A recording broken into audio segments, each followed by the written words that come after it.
it shows it, it's now grayed out at the bottom. So you can see the difference there between this one, which I did not open, being bold, this one that I did open not being bold, and then this one that I've archived as being gray. And that way, if we want to get it back, you can just come right over here to the three dots, and you can scroll right down, and it will give you the opportunity to unarchive it, and back it is showing in your system again. All right, so archive is the only thing you have to do. So here's the thing I want you to also know. If you created a loop one day, and suddenly you come back in a Dotloop and you can't find it, hear me saying in your brain, it's there, don't do it again. Don't go through all the trouble of remaking it, because it's got to be in there somewhere. It could just be that you forgot to tell us whether it was a listing or a purchase, and it doesn't know where to pull through. It could be that last updated pops to, I'm sorry, that was another thing that I want to do on the front page there. It could be that you don't have it set to be last updated, which means they're going to pop to the top, kind of a thing. Or filters might be on, and it's not fitting those filters. Okay, so those are several reasons why it might not show up. But hear me in your little back of your head going, don't do it again. You don't want two of them showing up, okay? And so what we're going to do right now is we're going to pretend to send all of this paperwork over to Mickey for electronic signing. Let's do that example, okay? So I'm going to first check everything. I don't need to send Mickey the checklist because that's for us. And then I also want to look at my list here and figure out which of these documents need to be sent to my client, and all they have to do is look at it, read it, and sign it. And which of these forms do I want to send to my client so that they will be able to click on them, edit them, sign them, and send it back, okay? You want to send them in two groups like that, because again, we don't want to send it over as single pieces all the time. That's just going to drive you and your client crazy. Let's make life easy. I know it's the seller's authorization and acceptance, as well as the seller's property disclosure. Those are the two that kick in to me to say, yeah, these are the things that Mickey Mouse is probably going to want to click on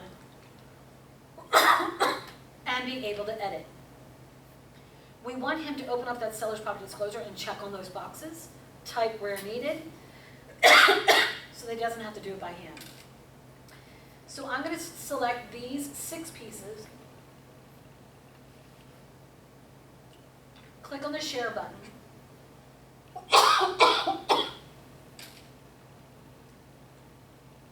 it lists the documents right there. It automatically recognized that I had an email address in here for Mickey. So if I first put Mickey in here, no email address, and I go to send it, his box would not be checked because I have no way to send it to him electronically. Excuse me. And the default when sending it to a client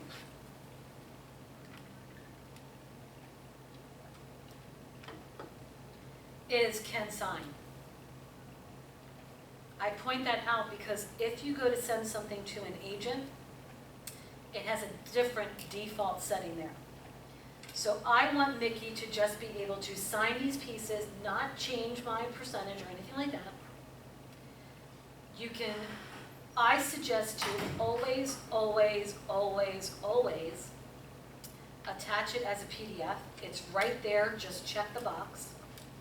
The reasons I suggest checking that box and always attach things as a PDF is if Mickey changes his mind and doesn't want to do electronic signing, he wants to print it out, sign it, and scan it back to you, it's already there. There's no downtime. He doesn't have to come back to you and say, oh, can you send it to me that way? It's already there. If Mickey signs electronically and then saves this email, he can view those documents without having to log into Dotloop to say, what did I just sign and send back to her? The other thing is, if you send anything to our title office, it has to go as a PDF. And be that wonderful agent that doesn't assume that the person receiving it knows Dotloop, feels comfortable on Dotloop, or wants anything to have to do with Dotloop. If you attach it as a PDF, let them do what they want to do. They print it out, they take it to their client, meet it with the person, have them sign, and then they're scanning it back to you. These allergies are killing me. You can absolutely put a message in here. The message to your client might be sure to click the Start Signing button in the upper right-hand corner, and be sure to click the I'm Done button in the upper right-hand corner when you're completed, when you're finished. If they go through and sign everything, and they don't hit the I'm Done button up there, it does not automatically come back to you. It's sort of stuck in cyberspace somewhere. So give them the instruction either verbally or type it right here of be sure to do the Start Signing button in the upper right-hand corner and the I'm Done button when you're completed. If they don't do the I'm Done, can they get that back to do it again? I'm assuming that yes, they would be able to log back in and send it to you. I've never experienced it myself. I've only seen it where it's stuck. We're not getting it back, and then there's frustrations. What winds up happening is they wind up having to print it out, do it by hand, and now they're like, why did I do it twice kind of thing. I will suggest do a test one yourself. See what happens when you don't hit the I'm Done button. See if you can go back in kind of thing. And then we're going to share these pieces off to Nikki. Once it completes the action, it's going to tell you that it's gone. And that is indicated over here as waiting on others. But we're not done yet. We'll come back over here and now do the seller's authorization and acceptance and the seller's property disclosure. Share those pieces. But this time I'm going to change it from can sign to can fill and sign. That is what will allow Mickey Mouse to open it up and check the boxes of the seller's property disclosure, to type in those boxes as needed on the seller authorization. I'm still going to attach it as a PDF right over here, give them that message right there, and share it off to me. Okay, so I'm going to open up another browser over here. And we're going to go into Gmail. We're going to go into Mickey's Gmail and see what Mickey sees.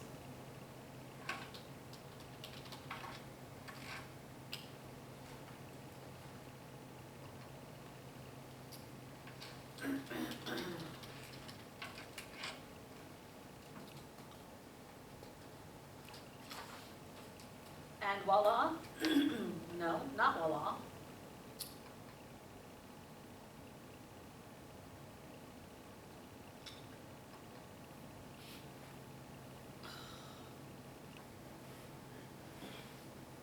Oh, no, I don't. Yes, we signed in those pieces. Come on.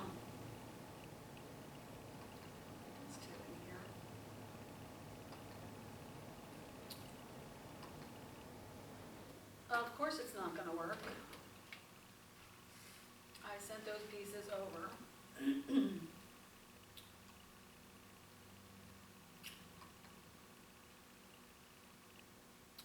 right, let's troubleshoot. There is an activity log in here. Back to our loop over here. And I'm showing you everything that we did in this document since this class started. And over here, what it is saying is something went wrong.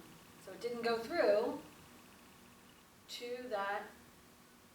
Oh, I think I have an extra. That's what I have the email address from. Okay. So we're going to go back over here to the loop.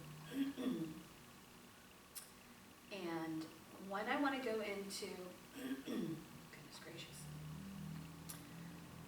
I'm going to check these pieces again, leaving on.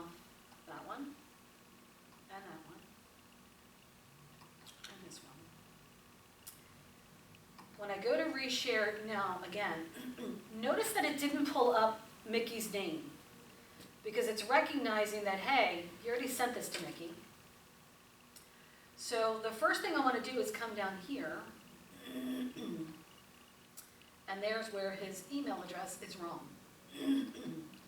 So I'm going to come over here and make this.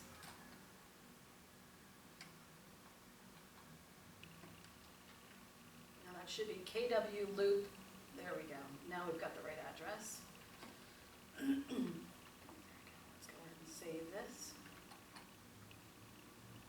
So we found our mistake. It's now fixed over here that I can send it to him again. I'm going to share. And I want to go into the reshare and more options. So we're going to resend this now to Mickey, who can sign, attach it as a PDF, and we'll see if that one comes through, resharing that. Okay, we've reshared, successfully reshared. And now let's go check that email to come over here and see if it will come over here. Come on, work with me. Could be that it's taking a few minutes to come through because it's a, 20-page document in there. There we go. Okay. I open up the email. As we're in this email, you will see the name of the loop comes through, so be careful with what you put over here as list testing loop. Don't put crazy client, because they'll see it. As I scroll down over here, there are the documents that are attached, so if they panic and they need them, hey, even if they just want to print them out so they have their own paper copy right there, it's right there. And we're going to go into view all documents. Now, remember, all 6 of those documents are linked. So this is going to open all 6 of them at one time. Here is the Start Signing button right here. And the system is going to automatically put them right down here to where he wants to sign. Again, they have full capability to go back up and read. But again, if they just get click happy and they say, okay, let me sign here. Here's how it wants to update and sign for them. We'll do adopt and sign for Mickey. And then it took me, see how it jumped right to the next one? Mickey signs, and right to the next one. So do you see how the click happy can happen? Mm-hmm. That they sign wherever they're told to sign? Now here the system recognized that there was only one seller, and it removed those other boxes,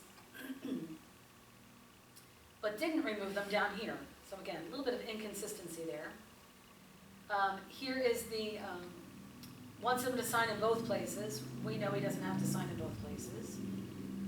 Here is the seller's lead-based paint. See how those 3 boxes have been removed and these 3 boxes remain. That would be the idea of making it foolproof that Mickey only signs here and doesn't accidentally come down here and do has no records and has records. All right. Again, the orange box on the consumer notice.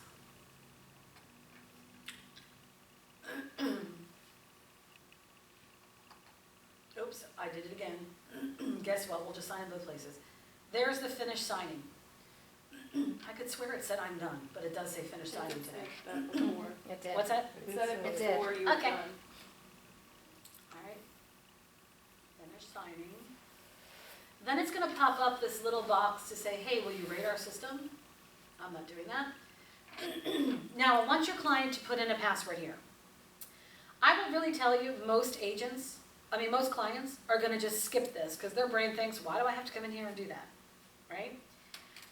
Encourage them to set up a password here. Now, if they forget to do that, all they have to do is sign back in using their email address and do forgot password at that time, and they can do it. I'm not going to hit sign in. Oh, I don't want to do sign in. I'm going to X out, sorry. I want to X out, like what they're mostly going to do. Over here in the email section, we will see that it alerts the client that they've done these signings. Now, You, the agent, would be getting notification that your client has signed. That's part of the pieces that it does over there. Now, when I come back over here and I refresh the page here, it's going to tell us that these have been signed and we're still waiting for them to get to the other two pieces there, okay? I'm not going to resend those pieces. We're going to assume that he's gotten them the right way. Now, you do not have to wait to get that seller's property disclosure or the seller authorization before you turn this into the office. We have most of the paperwork in here. Let's turn it into the office, okay? Even if it might not go in the MLS, my brain says turn it in as soon as you have done the deal and it's your listing now, okay? In order to submit it to the office, what we do is we're going to come right up here where it says submit for review.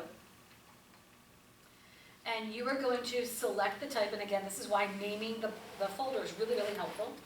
You select the type, and you will only ever use buying or listing. Now, in the packet that you have, I want you to look further on, and you're going to look for this diagram. Okay, it's about 3 pages from the back. This diagram is what you're going to be using all the time to tell you how does it get turned into the office. That top one is the one example that we're doing, the listing side. So the listing docs paperwork, as you would think, I'm going to turn this one in as listing. You will then write any message here if you need to, maybe saying it's not going to go in until the pictures are done. I don't know if the office needs to know that or not. You will then hit submit. I am not going to hit submit. I don't want the office to be thinking, oh, this is a new deal. Okay, they've got enough to worry about on their end. I'm not hitting submit. When you do hit submit, what you'll see is, over on the left-hand side, these will all say submitted, and right in front of the folder is going to have a status update, and that is on the very next page in your packet. Number 2 in our frequently asked questions has the different statuses. If you want, you could put a little bracket out in front of there if you want. I usually put like a little arrow bracket if you'd like to. If not, number 2, just star that one there. That's the different statuses. As soon as you turn a listing side in, it gets turned in as ready for listing entry. That means the office is going to now know you have this listing. It will quickly go into compliance review, which means that for PA, Barb Silcox will be checking it, New Jersey, Howard Godley will be checking it. It can stay in compliance review for quite a long time. It may stay in compliance review until you get an offer on this, because let's face it, we are a huge office. We have so many deals going on. They're going to focus on the ones that are going to settlement and then catch up with these. And that's why many times we might be working on the ones that are going to settlement, and you might get it turned in as, oh, I got an offer on this before you even have a chance to tell you, oh, you're missing the seller's property disclosure. Again, that's where that checklist puts you in charge to say, be on top of your client to say, get it back to me. You're only hurting yourself because people aren't going to put an offer in if they can't see the seller's property disclosure. So get it back to me within days. Once we have looked at it, it then becomes an active listing. Now, anything turned in as buying, that gets turned into the office as ready for DA. I have no idea what DA stands for. It's their terminology. Ready for DA will go into compliance review, and then that side becomes a pending file. Pending file means there's an end in place for this, okay? So here's the next thing I suggest that you do. Okay, so I'm sorry. That would be the example of electronic signing, okay? Now the other option is, let's pretend that any of these have been signed by your client. I would come in here and I would check the box and I would print out this paperwork, add in my seller's closing costs from Bright, go to my client, and I'm going to meet with them because, again, they don't do computers, they don't want to do electronic signing. Some agents don't like to do electronic signing because you want to make sure they're understanding this whole process. It's an important thing, right? So if you're going to print them out, this is where you would, again, maybe not check out the checklist. This is where I suggest download first, and then the printout that comes down here, open that up and print from that PDF, okay? Print from the preview, all right? So we print it out, we have our stack of papers, we go on the listing appointment, yay, you're hired. You got to get these papers back into the system, right? Okay, so let's go back. The other thing I will often suggest to folks is, okay, you've now printed these pieces out, right? They do us no good because they only have, at best, your signature. And again, when signing in person, some agents will be like, nope, we do everything together when we're in that location. I sign, they sign, I sign, they sign. Other agents are the mindset of, I'm setting the paperwork up, let me do my electronic signing, and then when we're together in person, I only have to have them sign. It's your preference. This way, if you even sign it, and then you maybe discount your commission, you just initial right there that you're doing that initial commission reduction payment. All right, I suggest come right in here and archive all of those pieces that you just printed out. That way they're not going to clog up your system. They're still there because there's no delete, we can get them back, but at the same time, they're still there. They're not going to confuse you as to, did I bring that one in or did I print that one out kind of thing. Plus, let's face it, when I hit the show archive, let's face it, when you pull this back in, you're really not going to name it as, you know, the seller authorization revised 6-19. You're not calling it that. You're going to call it whatever makes sense to you. Even down here for the lockbox, you're not going to put PA-lockbox authorization. So again, that's kind of a one clue that these are the ones that you started with. All right, so then you take your paperwork. You're going to go to the printer out here or at home, and you have the ability to scan everything at once, and the system will break it apart for you. So for me, that's the easiest way to do it, but I've been around the business for like 9 years now. If it's easier for you and makes more sense for you to send over each document separately to your email, by all means go ahead and do that. You can send a 2-page consumer notice over to your email and pull that one in. Send a listing contract over, pull that one in separately. Send the seller's property disclosure over, pull that one in. And then all the single documents. Me, for ease, I'm going to take all of my papers, stack the multiple pages at the top of it, so like the ones I just said, consumer notice, listing contract, seller's property disclosure, and then put all your single pages behind it, okay?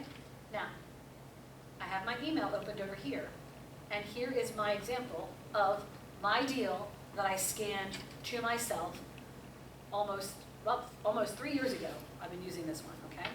So here, obviously, these documents have not been updated, but that's not the importance of this right over here. So, if you're anything like me, your brain says, I'm going to open this up and make sure it all came through clearly. Nothing came in crooked, nothing came in upside down, you know, nothing went, you know, blurry, that kind of stuff, whatever it is. Once I see that it's all nice and neat in there, I'm going to come back over here. And now, this is why I love Chrome. Because in Chrome, I'm going to download that PDF, and it drops it right down here on the bottom. Firefox does not do that. And if you're in Internet Explorer, it doesn't help you to do that, okay? Because here's what's going to happen. I'm now going to come over here to Dotloop. I want to pull in that file, so I'm going to come here to Add Document, and this is why I love Chrome. Come over here, left click, hold, and drag it in that box, and it is now brought in all 24 pages of that PDF. But it's all one PDF, right? So I need to open it up,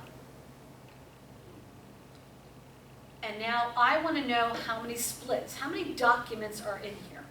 So at this point, what I do is I take a scrap piece of paper, and I'm writing down consumer notice, because that's my first one, and the page number is going to show up right here on the right-hand side. Pages 1 and 2. So on my little piece of paper, consumer notice 1 to 2. Down here, listing contract, pages 3 to 8. I've got this memorized. Seller's property disclosure, pages 9, it's 10 pages long, pages 9 through 18. There we go. That is followed by the lead paint disclosure, which is 1 page, 19. The seller authorization and acceptance, that's page 20. Followed by the vacant house, which is 21. Followed by the lockbox, 22. Seller closing costs, 23. And finally, the affiliated business arrangement. Okay, so I know there are 9 documents that I just did. So, and these directions are in your notes.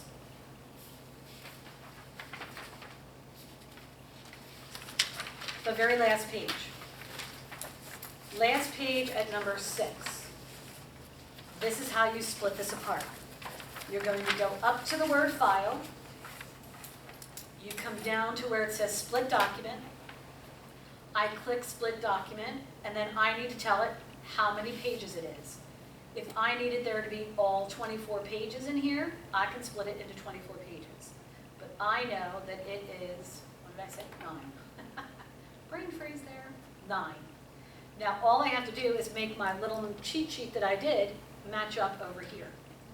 First thing that I always do is I come in and change the ending numbers. They just randomly assign them, okay? So now I know my consumer notice is 1 to 2. That made this one 3 through 8. This one is 9 through 18. And then guess what? The rest of them are single pages. So now all I do is, and I can come over here.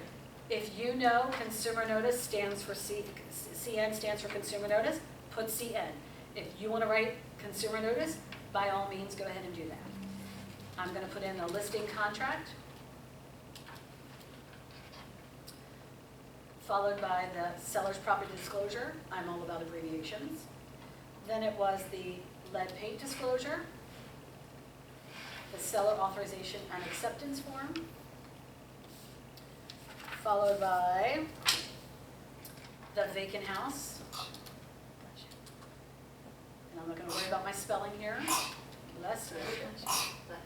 Followed by the lockbox authorization. And the last 2 over here are going to be the seller closing costs and the affiliated business arrangement. Once I have those finished, it says right down here, split document. I know it's hard for me to say. What I love about this is I can scroll back over here without losing that box.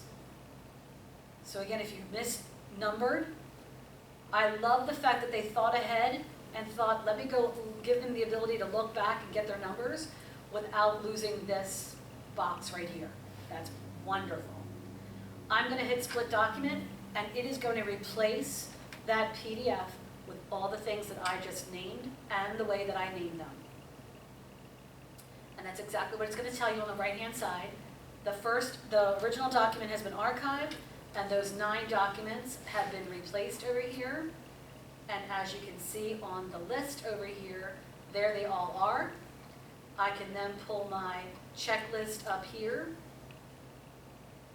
I can go through that checklist and remind myself that, oh, I didn't do the MLS sheet, which has to be signed by your clients.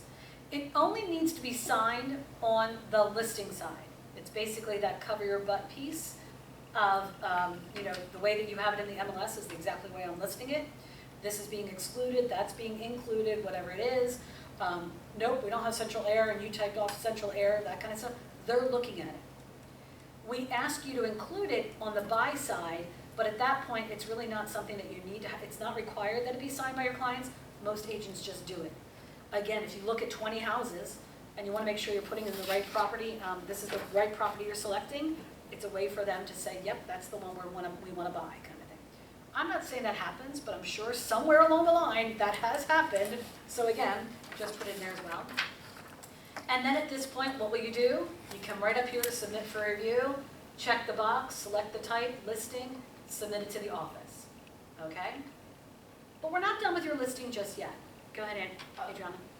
So before, when you did it electronically, it said waiting or signed. Now that you imported it just as a PDF, it says not shared. Can you override that status so you know it's signed?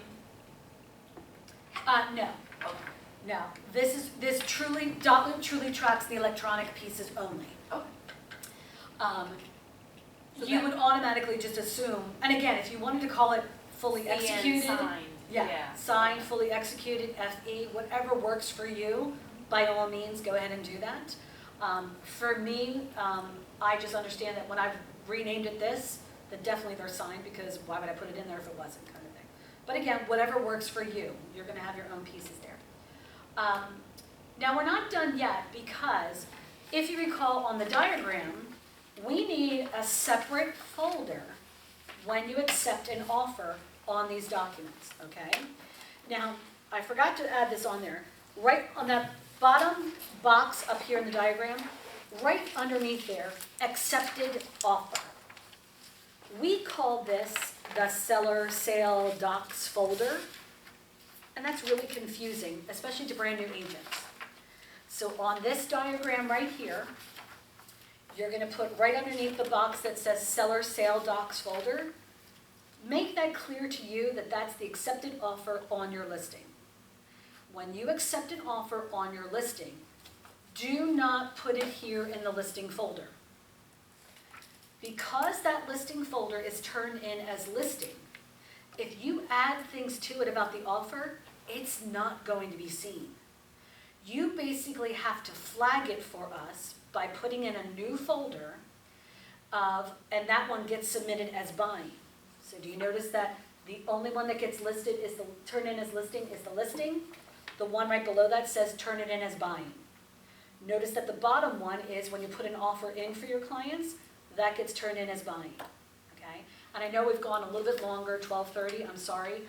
I will wrap this up in just the next few minutes, we're almost done. But what I say to folks is, let's go ahead and think positively, you're gonna sell your listing. So give yourself this visual reminder. Add the new folder that all the offer paperwork is going to go into. As soon as I add a folder, it wants me to name it over here, okay? So I'm going to call this seller sale docs folder, as we, the office, call it. But guess what? I'm going to come here to the end, and I'm going to write accepted offer. Because again, that will make it clear to you what in the world is going in here, all the accepted offer pieces.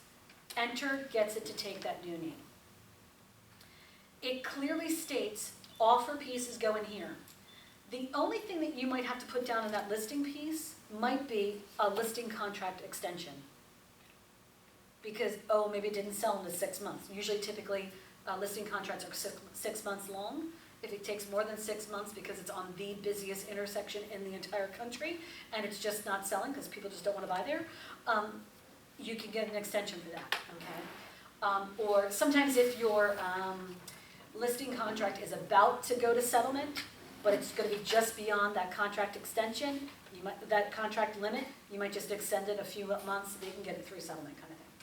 I would even say come right in here to the templates piece and pull in the seller sale doc folder right here, select these pieces, copy them in, and then this is more of a reminder to you of what pieces are going to go in that folder.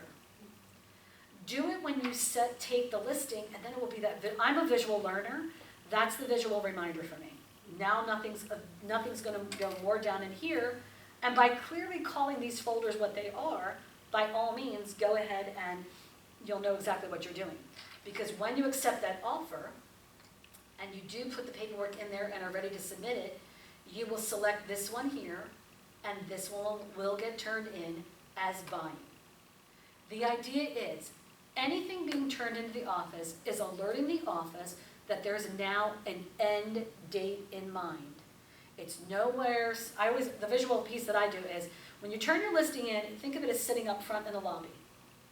Once you get an offer, it moves out of the lobby area and back to title, and even Becca gets it on her radar that this is going to close this month. Becca told me there's 200 settlements. 200 deals are supposed to close this month. And we're still now on the 14th of June. It's going to be very busy next 2 weeks here if we haven't gotten close to that, to at least half of that 200, right? So you know it's going to be crazy, crazy the next 2 weeks, so be kind to Becca. So the next thing I just want to do right now is let's go over the frequently asked questions page.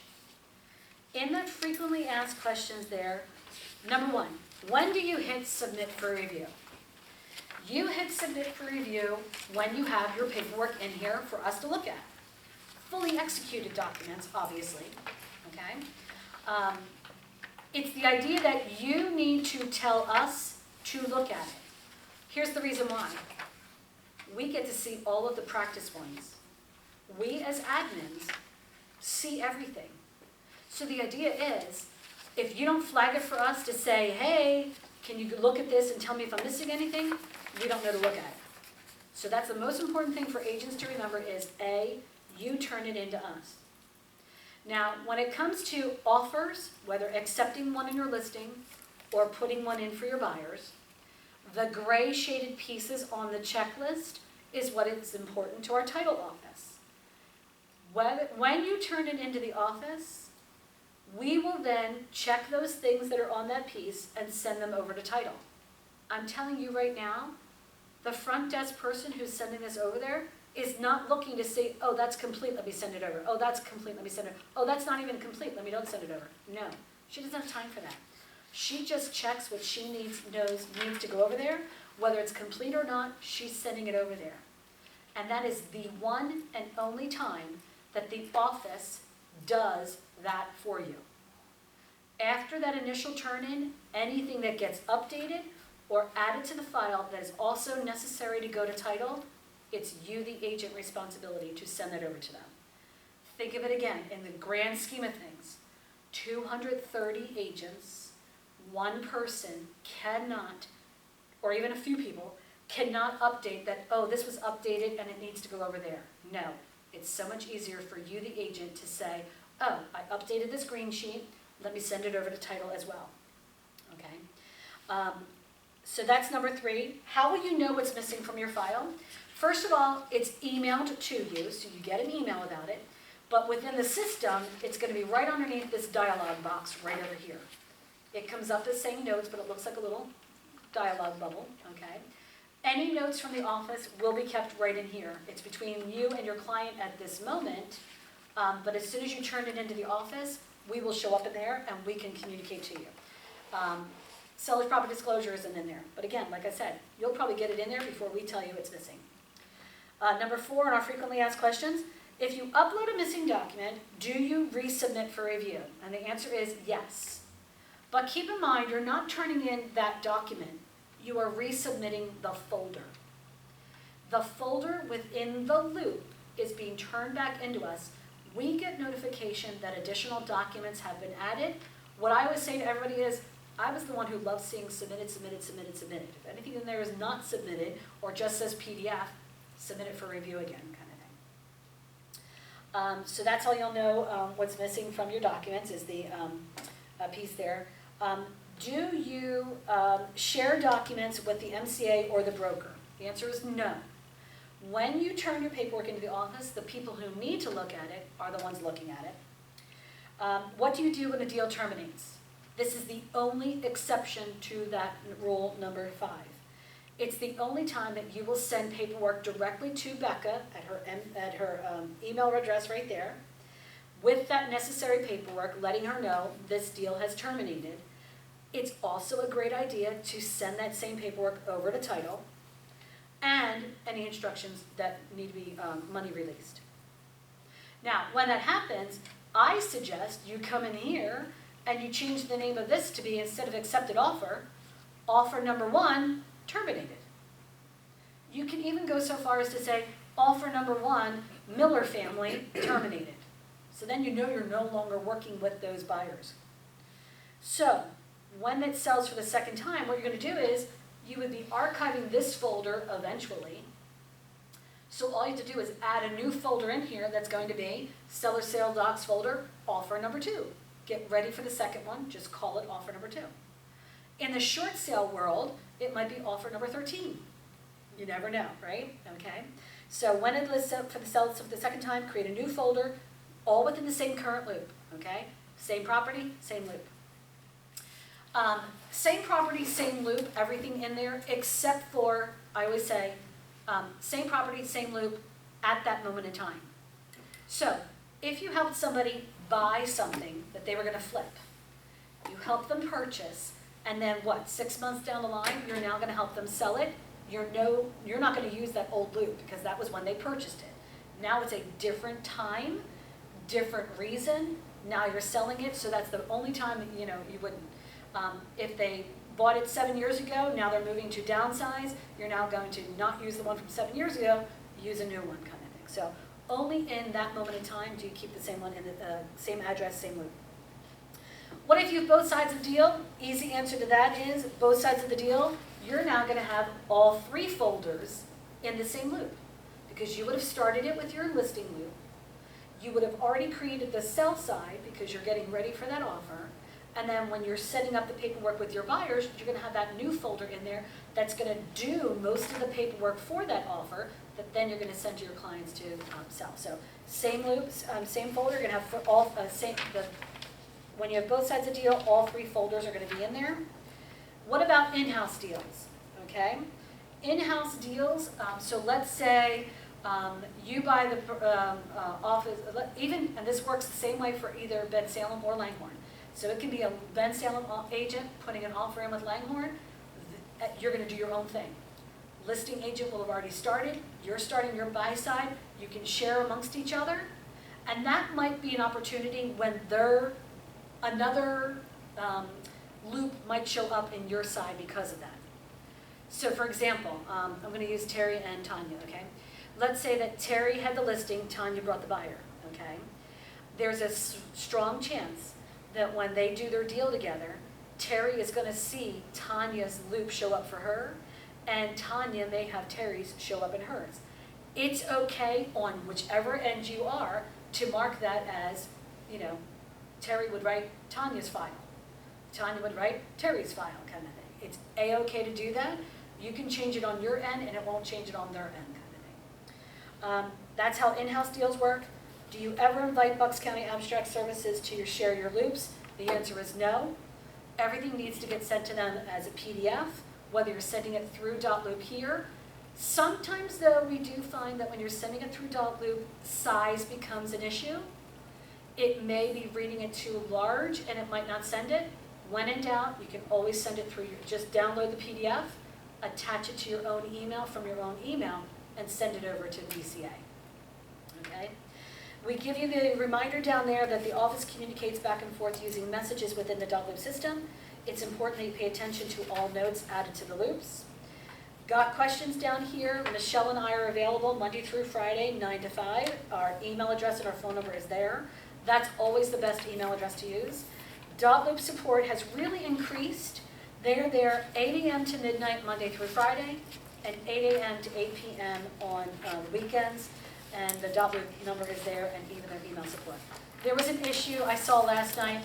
Dotloop closed for training at like 2 p.m. for some reason, and they were down and then so on the Dotloop page, people were reaching out, that kind of stuff, okay? That is the training. Thank you for sticking with me. If you have any questions, we're always available for one-on-one review, one-on-one to check it with you. Just reach out, and that's what we're here for. Or, when you're doing your first listing, set an appointment with us, and we'll gladly say, okay, I'll talk you through it, and we'll do that with you. Great. Thanks, everybody. Have a great weekend. Thank you. Do you have time for one question? Yeah, would you turn this One child? Thanks so much. Let me just turn this recording on. Do we get our papers? We don't,